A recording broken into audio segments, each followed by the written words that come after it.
Hi, kiddo. I'm Grandma Goody, and I'm here to tell you a Bible story. Jesus and his disciples just had the Last Supper. Jesus headed up to the Mount of Olives, and there was a garden there that had olive trees. They would often go there at night and pray there.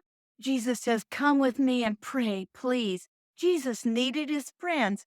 Yes, he was the Son of God, but he was a human. He knew what was going to happen to him. So he needed to pray and get the strength to face what he was choosing to do for us. So Jesus' disciples, they sat down and Jesus told them, "You stay here and pray so that you don't fall into temptation. I'm going to go a little further on and I'm going to pray by myself." He went about a stone's throw, started praying to his Father in heaven, and he knew how he was going to suffer. He prayed, "Oh, Father in heaven, if there is any other way, please, but if there's no other way, then let your will be done, not my will."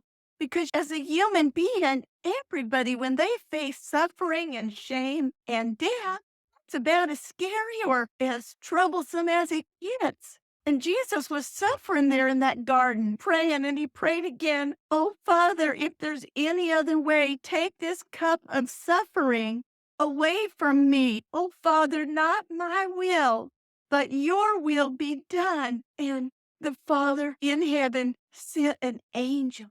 Angel appeared to Jesus and somehow gave him strength to go on. And in another place, Jesus tells him, "Don't you know, I could just ask my Father right now and he'd send a whole army full of angels to fight against anybody." And he knew he could have that. And he said, "Father, not my will, but your will be done." So Jesus got up and he walked back. They were all sound asleep. They left him alone. But he woke him up and he said, "Why are you sleeping? You need to be praying." But they were so sad and they had so much grief that they just couldn't stay awake.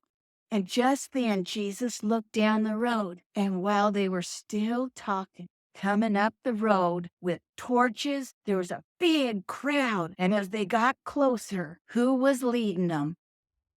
Judas Iscariot, the one disciple Jesus said was going to betray him. Jesus is standing there in the dark, and here comes Judas, walks right up to him, and he goes to kiss him because Judas had told the chief priests and the people who wanted to arrest Jesus, "The one that I kiss, that's Jesus. That's who you are to arrest."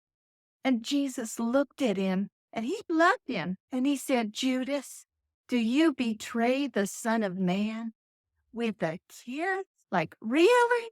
Jesus' followers saw what was about to happen. And they said, "Jesus, we have swords. Should we fight? We'll fight to protect you, Jesus." And one of them pulled out his sword, and he sliced, and he chopped off the right ear of the servant of the high priest. Now, my guess is he was not aiming for the ear. He's probably aiming for the head, and the young man died. He sliced off his ear. And Jesus said, "Stop, stop." And then Jesus said the most beautiful thing. I love this part of the story. That man is standing there holding his head where his ear used to be, and it's bleeding. And Jesus reached out and he touched right there where his ear used to be, and he healed him, and he made his ear as good as new. He loved his enemies while they were arresting him.